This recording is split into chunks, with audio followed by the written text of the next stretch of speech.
फाइन्सहरू माफी भइरहेछ अहिले।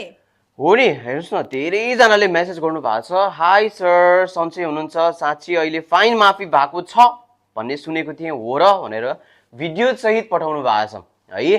अहिले चाहिँ युएई को अफिसियल साइट्स पोर्टल आइसिपीहरूमा चाहिँ यो न्युज सर्कुलेट भइरहेछ फाइन माफी भयो भनेर है। बट वान थिङ हामी के क्लियर हुनुपर्छ भन्दाखेरि यो माफी हरेक व्यक्तिको लागि होइन है। जो चाहिँ 1 वर्ष 1.5 वर्षदेखि ओभरस्टेमा हुनुहुन्थ्यो, फाइन्स लागिरहेको थियो, भिजामा प्रब्लम थियो, उहाँहरूको लागि चाहिँ यो फाइन्स माफी होइन।